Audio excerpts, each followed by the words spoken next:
want to give you guys a little bit of an introduction of the following interview that you're gonna see right now.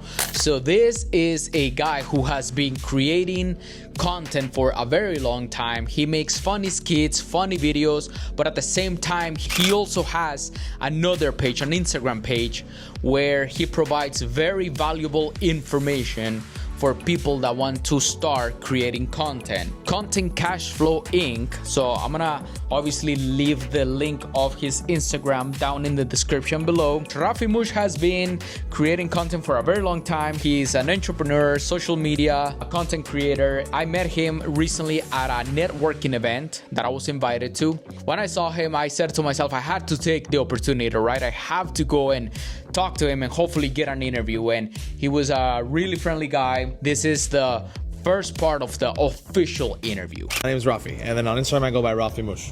I mean, come on, if you don't know him, like, you're living under a rock. He made some of the funniest content ever. You know, I just moved here to California from New Mexico. Nice. And I've been watching you since I was in New Mexico, man. And I'm like, if I go to California, I gotta get in touch with this guy. That's you awesome. know? So please, for how long have you? No, man. Are you kidding me? The amount of content that you've been giving to the younger people, to people in general that want to start in social media, it's just great. Your tips are actually valuable. But what made you get started into social media? What was that point in your life where you were like, you know what, I can't be doing the dealership anymore, I have to start creating something new? It's funny, actually. That point wasn't to get away from the dealership. It was actually to do better at the dealership. So there was a point in time where I started doing videos for the dealership, and it was working out, and then I had a bunch of problems with a personal relationship, ex-girlfriend, all that stuff, so that became a problem, so I deleted the page. And then a year later, I was like, you know what, this is stuff that I used to be able to do, get used to it.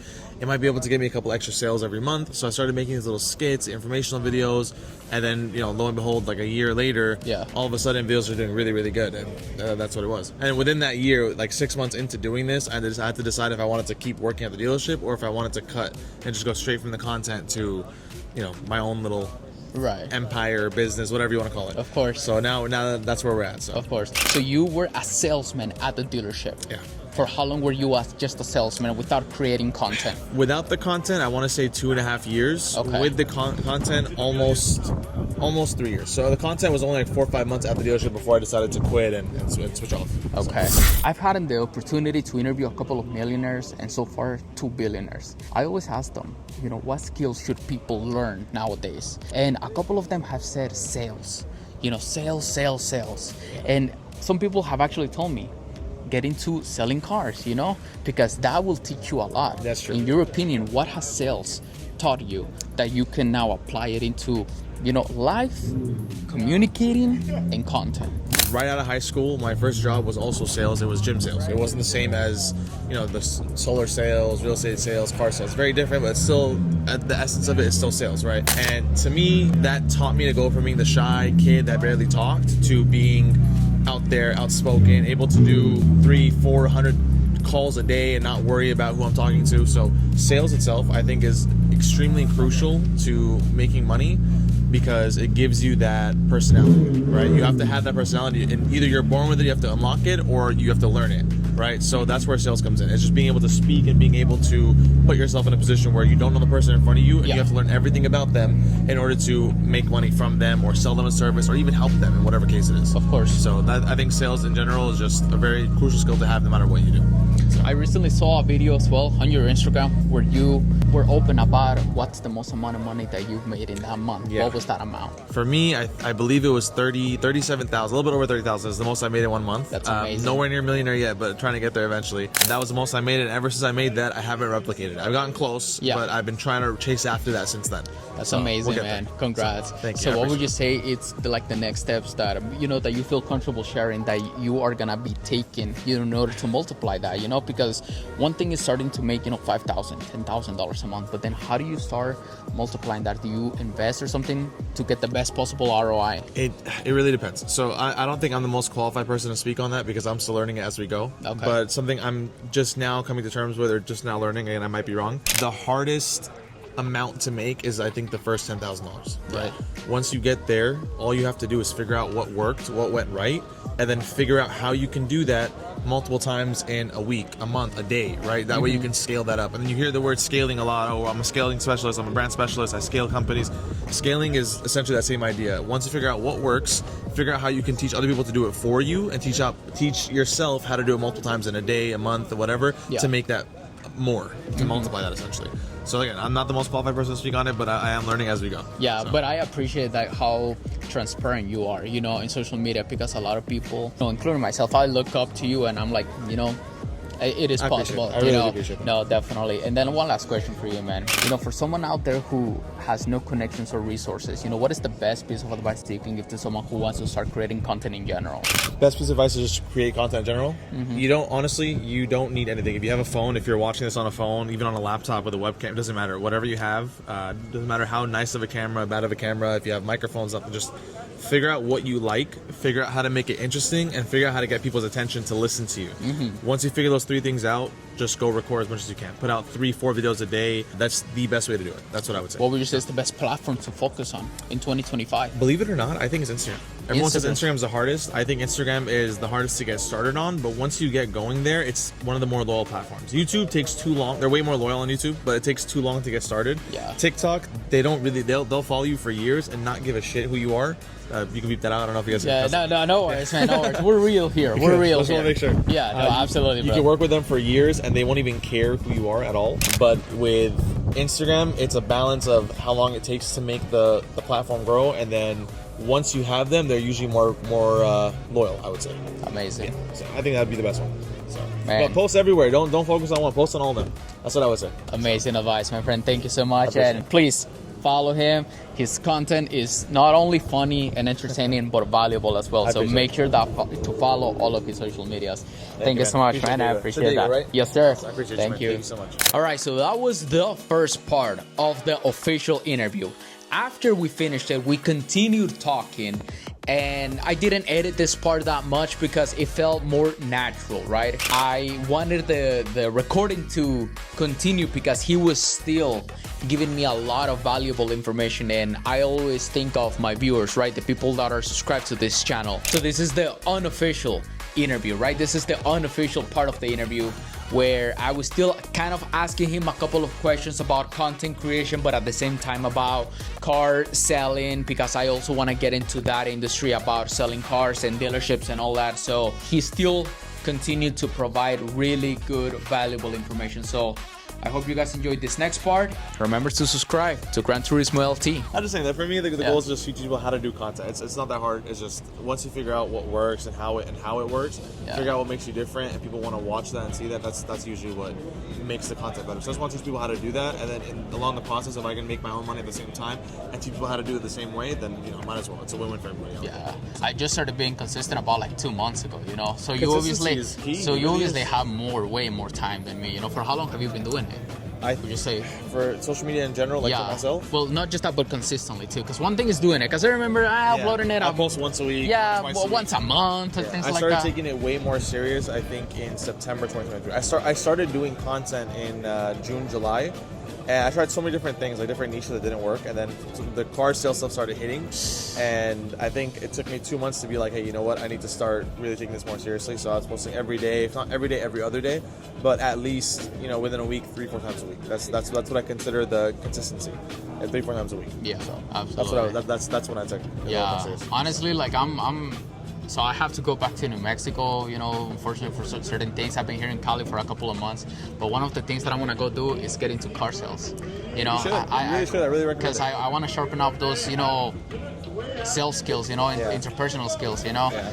I wouldn't say get into car sales just because it makes good money. It does make good money, but I think it's more important for the skills. It teaches you a lot. Yeah, no, that's what I want to skin up a little bit too, because believe me, a lot of people that are in there, they either get in for 2 months and they leave, or they get in for 2 months and a year later they're the toughest motherfuckers you ever know.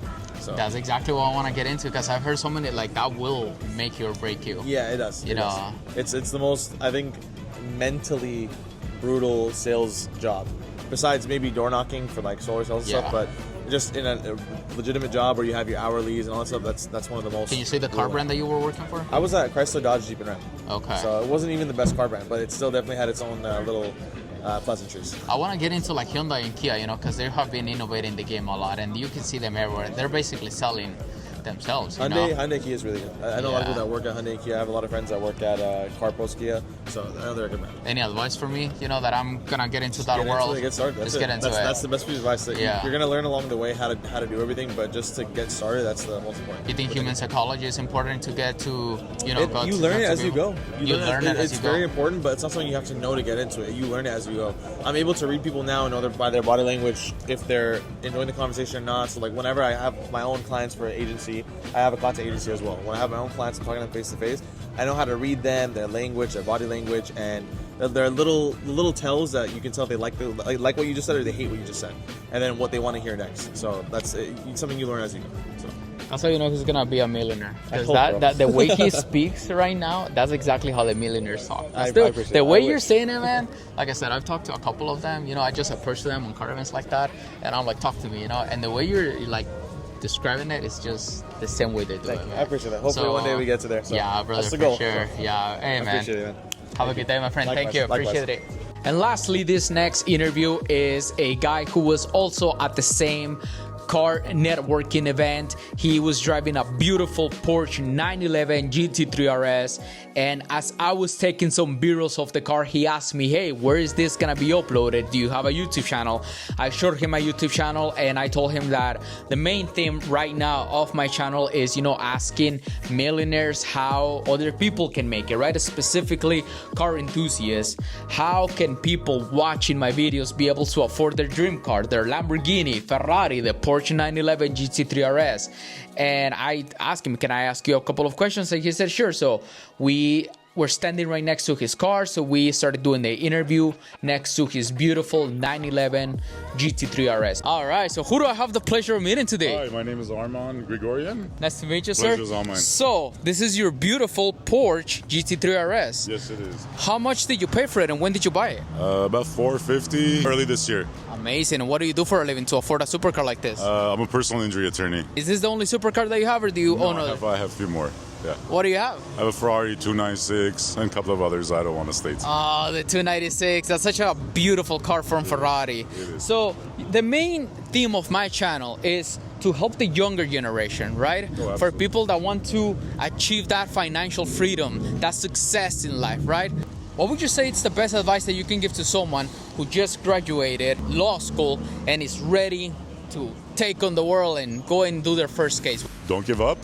Follow your dream. And don't be afraid to ask for help. There's so many of us out there who've been doing it for years and years and years who love to offer our help. So don't be afraid. You can contact me if you're in the PI game. You can contact Jovanes if you're in the lemon game. It's okay to ask for help and just go for it. Don't look back. For how long have you been practicing law? 10 years. What were you doing before that? I was in computer sales, actually. So do you think having a good mentor is helpful in 2025 in order to start this career path? Absolutely. Mentors are everything. I know my mentor. He helped me a lot. So, okay. Yeah, mentors are. For anyone out there with no connections or resources, where could they find that mentorship, or what should they start doing if they want to enter into this field? Depending on what type of law you want to practice, each type of law has its own associations. So I would recommend you become part of the association, go to their mixers, meet people who are in the same field, and don't be afraid again to make the connections and ask for help if you need to. You know, the main question that everyone asks is,